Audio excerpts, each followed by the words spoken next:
Philippe de Dieuleveux a eu plusieurs vies et, à en croire les rumeurs, il a également eu plusieurs morts. Celui qui est surtout connu pour son rôle d'animateur de l'émission La Chasse au trésor entre 1981 et 1985 pour Antenne 2 avait en effet une activité parallèle, celle de capitaine de réserve de la Direction Générale de la Sécurité Extérieure, aussi connue sous le nom de DGSE. Ce rôle de réserviste au sein des services de renseignement français a été à l'origine de quelques hypothèses mais à ce jour, la vérité sur la mort du journaliste Philippe de Dieuleveux n'a toujours pas éclaté. La mort de Philippe de Dieuleveux dans les faits selon les éléments connus, l'animateur est mort le 6 août 1985 au Zaïre, le nom que la République démocratique du Congo a porté entre 1971 et 1997 pendant que Mobutu était au pouvoir. Il était alors en train de descendre le fleuve Zaïre en rafting avec plusieurs compagnons dans le cadre de l'expédition Africa Raft, dont 6 sont également morts ce jour-là. CIST au niveau des chutes d'Inga que le groupe aurait disparu. 2 autres personnes qui devaient partir avec eux mais qui ont finalement décidé de rester en arrière ont essayé de contacter leurs embarcations par radio à plusieurs reprises, sans succès.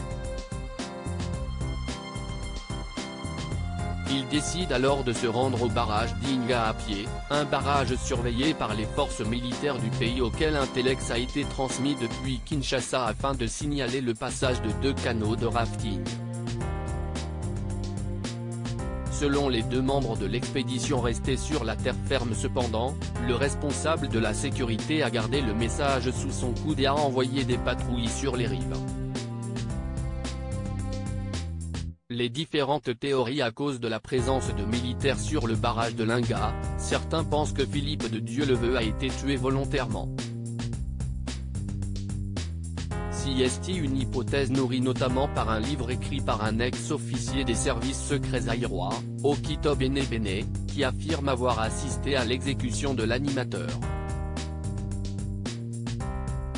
Selon lui, les autorités du pays pensaient que Philippe de Dieuleveux était proche du régime libyen et auraient donc cherché à l'éliminer. L'ex-officier fait par ailleurs une description sombre des dernières heures de Philippe de Dieuleveux, qui aurait été emprisonné puis interrogé pendant plusieurs heures avant d'être exécuté le 9 août 1985 avec 4 des personnes qui se trouvaient alors avec lui. Cette théorie de l'assassinat a été confortée par un autre écrit, le reportage de la journaliste Anna Miguel publié dans le magazine Oxy en 2008. Au cours de plusieurs séjours en République démocratique du Congo, la journaliste a en effet réussi à interroger des membres de la garde rapprochée de Mobutu, dictateur du Zaïre à l'époque des faits. Ces hommes auraient alors confirmé avoir participé à l'arrestation et à l'exécution de Philippe de Dieuleveux et de ses compagnons.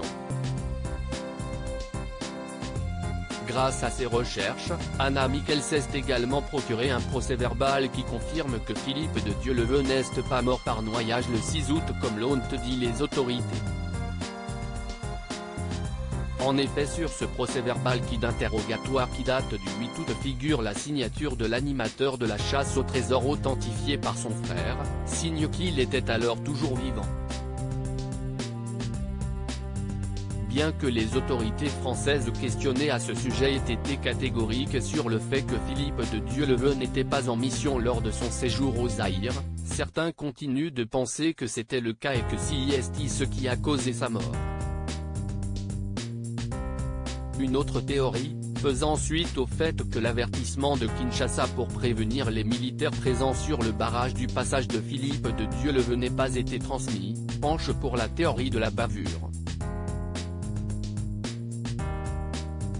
En effet si les militaires zaïrois présents sur le barrage ignoraient qu'un groupe devait le franchir en rafting, les soldats auraient pu faire feu afin de le protéger en prenant le groupe pour des ennemis. Le neveu de l'animateur, Alexis de Dieuleveux, fait partie de ceux qui pensent que son oncle a été victime d'une bavure militaire. et son hypothèse va de pair avec le témoignage de Jean-Louis Amblard, un des deux hommes qui n'est pas monté dans un canot pneumatique ce jour-là. Lors d'un procès-verbal établi par la brigade criminelle de Paris des années après la tragédie, il explique que les soldats du barrage de Lingat ont tenu des propos étranges lors de leur arrivée avec son compagnon de route. Selon lui, il leur aurait dit « S'il est arrivé quelque chose à vos amis, ce n'est pas de notre faute ».